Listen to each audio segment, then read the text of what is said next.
तुम दोनों बहुत ईमानदार हो। मैं तुम्हारे लिए एक भविष्यवाणी करता हूँ। आगे चलकर तुम्हारा बेटा एक महान राजा बनेगा। रामलाल और अर्जुन ने यह बात मजाक समझी। अर्जुन को एक जादुई जंगल में भेजा गया, जहाँ उसे अपनी बुद्धिमानी और धैर्य का प्रदर्शन करना था। जंगल में अनेक भयानक राक्षस और भ्रम थे। गांव के बाहर एक सीधा साधा किसान राम अपने परिवार के साथ रहता था।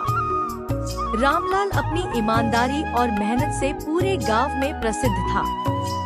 उसकी गरीबी के बावजूद वह कभी किसी की मदद करने से पीछे नहीं हटता था। उसके बेटे अर्जुन ने भी उसी संस्कारों को अपनाया था। अर्जुन भी अपने पिता की तरह सीधा, मेहनती और ईमानदार था, लेकिन किस्मत उसके साथ क्रूर खेल खेल रही थी। रामलाल और अर्जुन दिन रात खेतों में मेहनत करते थे, लेकिन फसल हमेशा बर्बाद हो जाती थी। गांव के लोग रामलाल को सलाह देते थे कि वह किसी तांत्रिक या बाबा के पास जाकर अपनी समस्या का समाधान कराए, लेकिन रामलाल का मानना था कि मेहनत ही असली पूजा है। मैं इन ढोंगी बाबाओं के चक्कर में नहीं पड़ूंगा। मेहनत और सच्चाई ही हमारा रास्ता है। बिल्कुल सही कह रहे हो पिताजी, हम किसी के सामने हाथ नहीं फैलाए। लेकिन गांव में कुछ लोग थे जो रामलाल की इस सोच का मजाक उड़ाते थे। तुम्हारी मेहनत से कुछ नहीं होगा रामलाल, देखना तुम्हारा बेटा भी ऐसे ही गरीबी में मर जाएगा। रामलाल और अर्जुन ने लोगों की बातों को अनसुना कर दिया। वे जानते थे कि सही रास्ता मुश्किल होता है, लेकिन इसका परिणाम हमेशा अच्छा होता है। एक दिन जब रामलाल और अर्जुन खेत में काम कर रहे थे, एक अजनबी साधु उनके पास आया। वह साधु बहुत थका हुआ और भूखा लग रहा था। रामलाल ने उसे खाने के लिए कुछ रोटी और पानी दिया। तुम दोनों बहुत ईमानदार हो। मैं तुम्हारे लिए एक भविष्यवाणी करता हूँ। आगे चलकर तुम्हारा बेटा एक महान राजा बनेगा। रामलाल और अर्जुन ने यह बात मजाक समझी। महाराज, हम तो गरीब किसान हैं। राजा बनने की बातें हमारे लिए नहीं है। कभी कभी किस्मत का पहिया बहुत तेजी से घूमता है। जो आज जमीन पर है वह कल आसमान पर भी हो सकता है। साधु इतना कहकर वहाँ से चला जाता है, लेकिन साधु की बात अर्जुन के मन में गहराई से बैठ गई। कुछ महीनों बाद गांव के नजदीक के राज्य में राजमहल में हाहाकार मच गया। राजा गंभीर बीमारी से ग्रस्त था और कोई उत्तराधिकारी नहीं था। ज्योतिषियों और दरबारियों ने भविष्यवाणी की कि राज्य को बचाने के लिए एक सच्चे और ईमानदार व्यक्ति को राजा बनाना होगा, जो राज्य को न्याय और सच्चाई के साथ चला सके। राज्य के मंत्री ने आदेश दिया कि राज्य के सभी गांवों से सबसे ईमानदार और योग्य व्यक्तियों को बुलाया जाए, ताकि राजा का उत्तराधिकारी चुना जा सके। जब यह समाचार रामलाल के गांव तक पहुंचा तो गांव वाले अर्जुन को इस प्रतियोगिता में हिस्सा लेने के लिए भेजने लगे। अर्जुन ही सबसे ईमानदार है, उसे ही जाना चाहिए। यह उसकी किस्मत है। रामलाल और अर्जुन इस बात से हैरान थे, लेकिन गांव वालों के कहने पर अर्जुन को प्रतियोगिता में जाने के लिए तैयार होना पड़ा।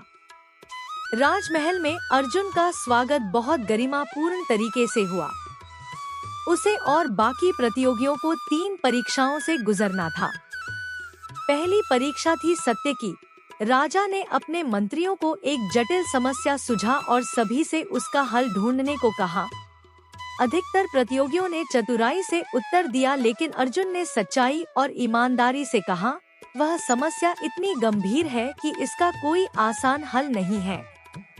तुम जानते हो कि सच बोलने पर तुम्हें हार भी मिल सकती है। अगर सच्चाई के लिए हारना पड़े तो वह हार भी मुझे स्वीकार है। दूसरी परीक्षा थी न्याय की। अर्जुन को एक ऐसी स्थिति में डाल दिया गया जहां उसे एक गरीब किसान और एक धनी व्यापारी के बीच न्याय करना था। किसान ने व्यापारी पर जमीन हड़पने का आरोप लगाया था और अर्जुन ने गहराई से जांच कर सच्चाई उजागर की। उसने निष्पक्ष रूप से फैसला किया, जिससे किसान को उसका हक मिला। तीसरी और अंतिम परीक्षा थी धैर्य की।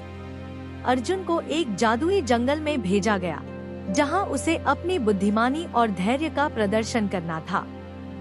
जंगल में अनेक भयानक राक्षस और भ्रम थे, लेकिन अर्जुन ने बिना डरे उन सभी को पार किया।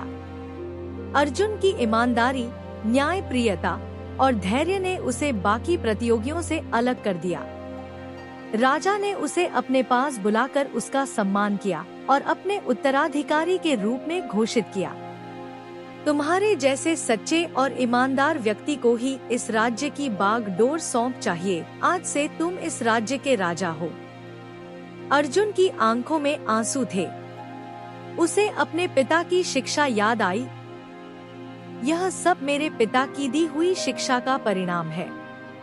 मैं यह सम्मान उन्हें ही समर्पित करता हूँ। जब अर्जुन राजा बनकर गांव लौटा तो पूरे गांव में खुशी की लहर दौड़ गई। सभी ने उसकी तारीफ की और रामलाल को भी बधाई दी, लेकिन अर्जुन ने अपनी सादगी नहीं छोड़ी। मैंने कहा था, मेहनत और सच्चाई कभी हारती नहीं। आज मेरे बेटे ने इसे साबित कर दिया। अर्जुन का जीवन एक उदाहरण बन गया कि ईमानदारी, सच्चाई और मेहनत का फल अवश्य मिलता है, चाहे रास्ता कितना भी कठिन क्यों ना हो। जो सत्य के मार्ग पर चलता है वही अंत में विजय होता है। हमारे चैनल को लाइक, सब्सक्राइब और शेयर जरूर करें। देखने के लिए धन्यवाद।